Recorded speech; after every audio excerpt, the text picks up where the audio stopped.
Nós vamos ler a palavra do Senhor agora. Pode se assentar, meus irmãos, que aqui estão presentes. Nós vamos ler a palavra agora do Senhor em Marcos 5, 35 a 43. Porque importa abrirmos a palavra do Senhor todos os dias da nossa vida, especialmente naquelas circunstâncias que nos causam dificuldades, receios e transtornos. Marcos 5, 35 a 43. Nesses dias, mais do que tantas notícias, ainda que válidas, sejam cada uma delas, nós precisamos muito mais dar atenção à palavra do Senhor, que tem caráter eterno. Marcos 5, de 35 a 43 é o texto que nós lemos. Certa feita, um general norte-americano disse o seguinte, que em todos os meus momentos de angústia e perplexidade, a Bíblia nunca deixou de me fornecer luz e vigor.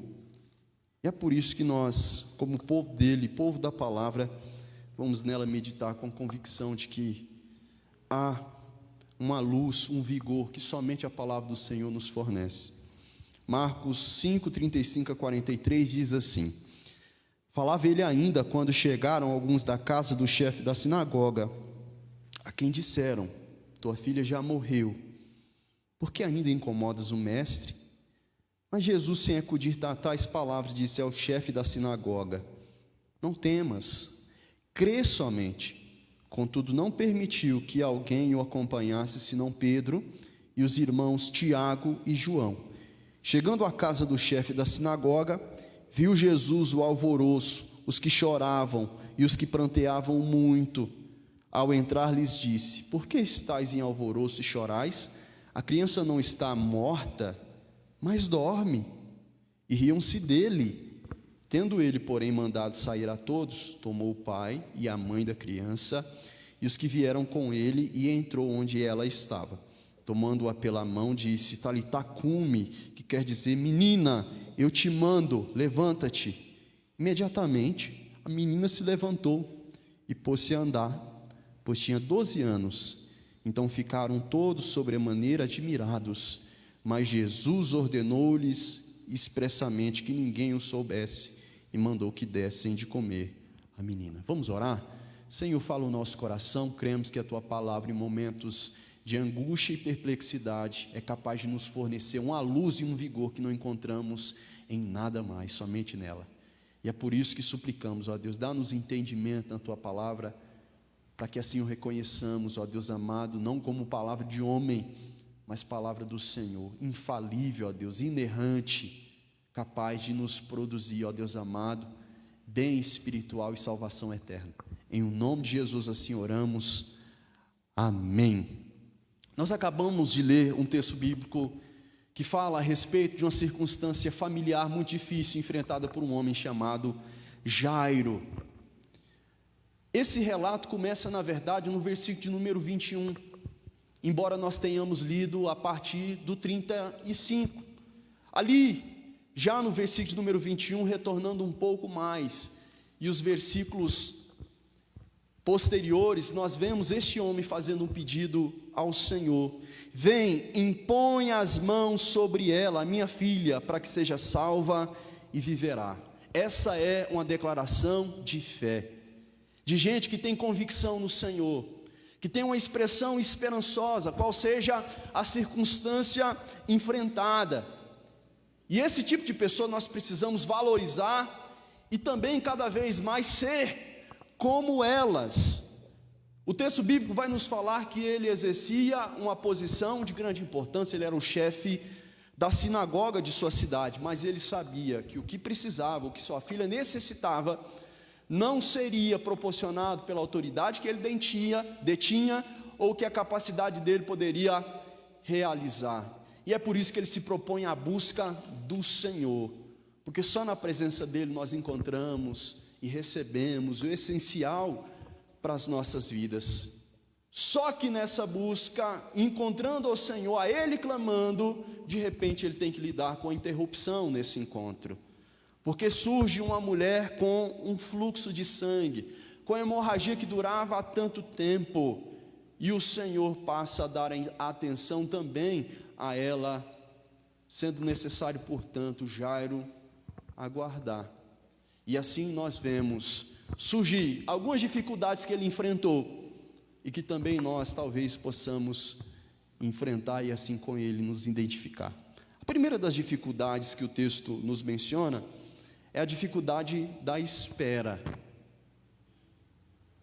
que é algo dramático muitas vezes na nossa vida, porque quando nós muitas vezes pensamos que o nosso problema vai se resolver, eis que surge um fato novo que distancia o Senhor do socorro que nós tanto aguardamos e na presença dele dizemos ser necessário. A mulher do fluxo de sangue ali está, portanto, a sua circunstância também muito difícil interrompe aquela ajuda que Jairo aguardava da parte do Senhor. E eis que de repente as atenções voltam-se para ela, inclusive a do Senhor, uma multidão se achega, e Jairo, podemos imaginar, se acha sozinho, em solidão, lidando com angústia em seu coração. E certamente assim pode acontecer conosco em muitos momentos, porque corremos tanto que às vezes temos a impressão humana de que o Senhor parece não se preocupar, uma vez que o seu socorro aparentemente está a demorar. Lembremos de Marta e Maria, tiveram também essa impressão, quando da enfermidade mortal de seu irmão Lázaro, porque Jesus, depois de 4 dias, ali chega, conforme João capítulo número 11, e ele já estava morto, a tal ponto que Marta e também Maria assim afirmou: Senhor, se você estivesse aqui, meu irmão não teria morrido. Aparentemente para elas, o tempo de Deus não foi suficiente conforme a expectativa que elas nutriam em seu coração acerca do socorro que só o Senhor poderia lhes dar. E assim está também acontecendo com Jairo. Ele teve talvez a impressão que nós também em muitos momentos podemos ter, a de que pode ser tarde demais, porque ele corre o perigo de perder o Senhor Jesus de vista em meio à multidão e aglomeração que ali ajuntou. E assim, portanto, ele sente a impressão que também pode tomar em muitos momentos o nosso coração, a qual pode ser de irritação, de resignação, ou até mesmo de incredulidade, talvez nos fazendo dizer: ele não virá, ou quem sabe não chegará a tempo. Só que nós precisamos entender, povo do Senhor, que muitas vezes a demora de Deus não corresponde à falta de ação, mas preparação em nossas vidas, porque o Senhor opera em todas as coisas, de maneira que em todo o tempo Ele está fazendo com que tudo coopere para os seus propósitos eternos, de maneira que quando nós fazemos uma oração que está de acordo com a sua vontade soberana, certamente o Senhor já começa a trabalhar. Talvez nós não vejamos operando no momento, porque Ele trabalha principalmente no silêncio e no invisível, mas no momento certo a resposta dele manifestará. Por vezes essas respostas não vêm imediatamente aos nossos olhos e percepção, para que a nossa fé e devoção, confiança nele, sejam trabalhadas, aumentadas e cada vez mais fortalecidas. Quando o crente persevera em oração, o seu coração é preparado pela resposta de Deus, que Ele, no momento certo, proverá. E assim mesmo nós crescemos em graça, em confiança no Senhor, antes mesmo de recebermos a resposta que nós aguardamos da parte dEle. Outra dificuldade que Jairo enfrentou, que talvez possamos enfrentar, trata-se da dificuldade das palavras negativas. Porque conforme o versículo número 35, algumas pessoas se achegaram a ele quando na expectativa de receber a atenção do Senhor, indo até a sua casa, algumas pessoas se chegaram a ele e disseram: tua filha já morreu, porque ainda incomodas o mestre? Esses aqui podem ser chamados de profetas do caos, de anunciadores da derrota, de gente que declara somente impossibilidades, que não vai dar certo, que não há solução. Nós, ainda hoje, tal como Jairo, precisamos estar atentos a não dispor dos nossos ouvidos e atenção para aqueles que só se aproximam para indicar problemas, nunca soluções, para falar de impossibilidades, nunca mencionar alternativas. Nós precisamos ter muito cuidado, porque ainda hoje os profetas da desgraça, os anunciadores da derrota, os arautos da impossibilidade, estão aos nossos ouvidos a clamar para nos fazer acreditar que a derrota é o que de fato acontecerá. E aqui Jairo está lidando com essa realidade. E nós também hoje talvez enfrentemos em muitos momentos isso. Mas quando em tais momentos, quando, portanto, rodeados de gente que pensa negativo e que traz somente uma palavra de impossibilidade, que nós prontamente possamos rejeitar e na presença do Senhor, consequentemente, renunciar tudo isso que muitas vezes negativamente vai ser afirmado ao nosso coração. Em Deuteronômio 28, a palavra do Senhor trata a respeito do como uma palavra negativa pode produzir efeitos trágicos, quando estabelecendo quem deveria ir à guerra, ordena que alguns homens em determinadas circunstâncias estavam, portanto, justificados para não ir à guerra. No caso, o texto bíblico afirma aquele que havia acabado de construir uma casa, também aquele que havia acabado de plantar uma vinha, igualmente aquele que estava recém-casado, e finalmente menciona aquele que era homem medroso e de coração tímido, ordenando que ele voltasse para sua casa, para que o coração dos seus irmãos não se derretesse como o seu coração. Ou seja, o medroso que fosse à guerra, certamente por sua postura e suas palavras, tiraria a ousadia e a coragem dos demais soldados. Nós vemos isso acontecer, por exemplo, quando os 12 espias de Israel vão investigar a terra prometida, a qual o povo de Deus tomaria posse conforme a promessa do Senhor, para que num estudo prévio a nação pudesse se preparar. Mas quando eles retornam, eles trazem uma notícia boa, mas também uma notícia má, negativa, de muito desencorajamento, a tal ponto que o povo do Senhor realmente se desesperou, se desencorajou, a tal ponto de querer desistir, de alcançar o objetivo para o qual caminharam e foram conduzidos por Senhor por tantos anos. Diz o texto bíblico que eles assim disseram em Números 13:30, a terra é boa, verdadeiramente emana leite e mel. Mas, imagino que eles deram uma ênfase aqui, Começaram bem, mas na segunda parte eles deram uma ênfase própria daqueles que falam somente de forma negativa. Mas as cidades são fortificadas, o povo é poderoso e ali moram os filhos dos Enaquins.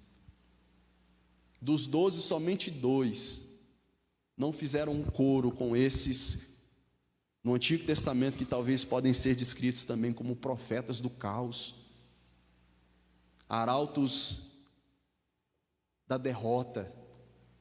No caso, um deles, Calebe, o outro era o Josué. Calebe, por sua vez, diz o seguinte: olha, preste atenção, povo de Deus, subamos, possuamos a terra. Se o Senhor se agradar de nós, nos fará entrar na terra e nola dará. precisava de uma palavra que contrastasse com aquela que era de derrota, que era de promoção da desistência, que era de enfraquecimento da esperança, de empobrecimento da fé. E nós vemos alguém no Novo Testamento cumprindo esse papel na vida do povo de Deus. Porque no nosso meio, muitas vezes, nós podemos lidar com gente que só traz palavra negativa, anúncio de tragédia, declaração de que não vai dar certo. Mas eis que o Senhor sempre tem aqueles, e por isso nós precisamos orar, gente que encoraja, gente que vê perspectivas na presença do Senhor.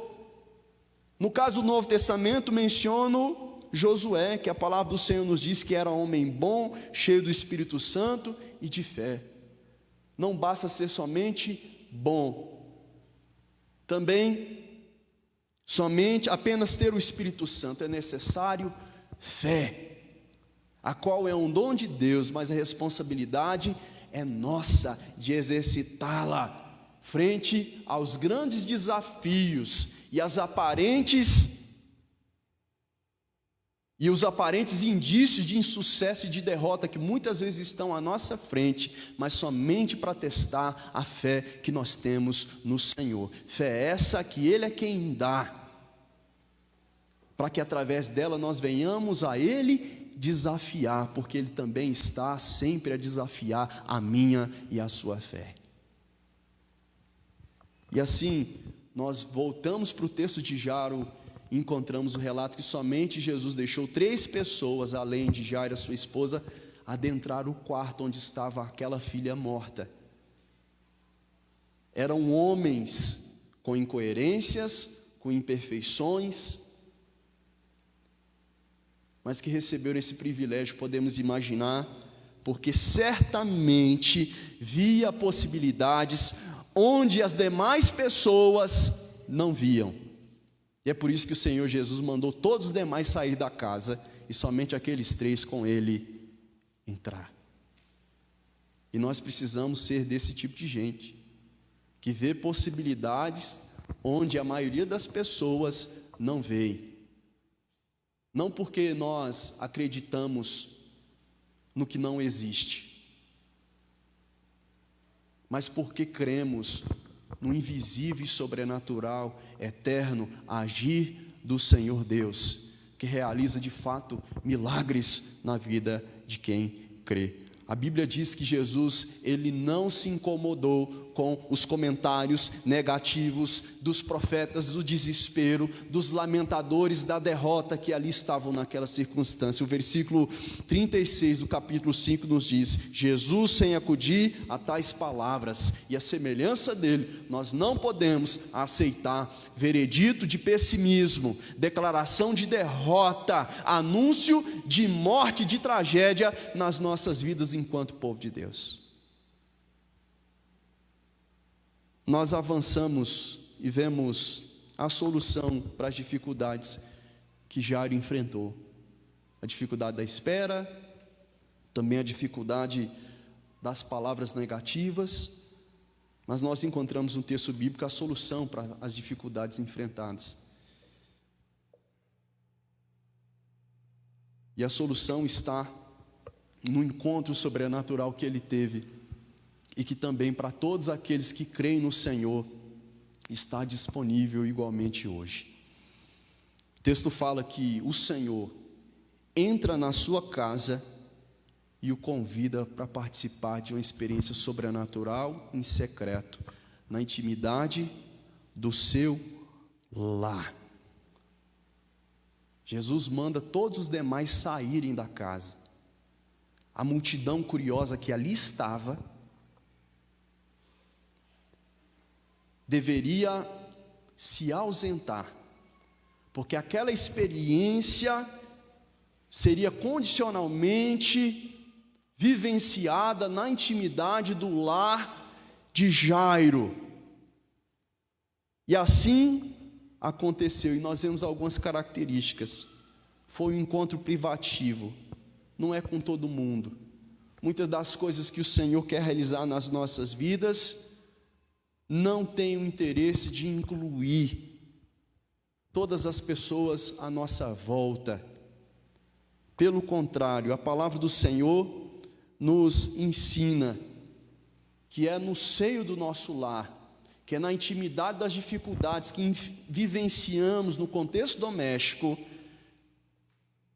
ali lidando com dores, com segredos e com realidades que muitas vezes maltratam o nosso coração, que ao mundo certamente não nos cabe anunciar, mas na presença do Senhor devemos declarar. É ali, nesse contexto de intimidade, que o Senhor quer realizar essa experiência sobrenatural. É um encontro privativo, é um encontro também que gera admiração nas nossas vidas, porque o texto bíblico fala que quando o Senhor realiza aquilo que se propôs a fazer e que parecia impossível, eles foram tomados de grande admiração, porque essa é a compreensão que temos quando a presença maravilhosa do Senhor genuinamente ocorre nas nossas vidas, quando de fato, com fé, buscamos e nos submetemos a Ele, esperançosos de que assim Ele venha realizar. A admiração é o que sucederá. E ao mesmo tempo também é um encontro com o sobrenatural, porque a filha dele já estava morta. Mas quando o sobrenatural se manifesta, até a morte também precisa pedir licença e se desfazer, porque o sobrenatural de Deus especialmente produz vida em nossas famílias. Para terminar, não valorize situações de tragédia. Rompe com tudo, venha romper com tudo aquilo, rejeite tudo aquilo que só faz fortalecer sentimentos e pensamentos de derrota, de tragédia, de impossibilidades na minha e na sua vida. Exercite a fé no meio dos desafios, por mais difíceis e intransponíveis eles pareçam ser no nosso viver. Jesus disse para Jairo: não temas, crê somente. Ainda que muitos riam-se do Senhor Jesus, e certamente quando nós nos dispormos a essa postura, as pessoas também, quem sabe, virão a rir também daquilo que nós cremos e nutrimos no nosso coração na presença do Senhor. Mas deixem que riam. Cabe a nós sonhar algo tão grande para Deus, que se Ele não intervir realmente, o resultado será o fracasso. Mas para aqueles que creem, certamente Ele agirá e o resultado acontecerá. E finalmente aproprie-se do milagre, porque Jesus é capaz de dizer ainda hoje, como disse naquele instante: menina, eu te mando, levanta-te. Uma ordem que fez até a morte, dificuldade essa intransponível para as nossas forças, se submeter. E ainda hoje o Senhor está ordenando contra tudo aquilo que tem morrido nas nossas vidas, para que isso se transforme em vida, e vida radiante, vida transbordante, vida restaurada para a glória do nome do nosso Deus. Deus te abençoe em nome de Jesus. Amém.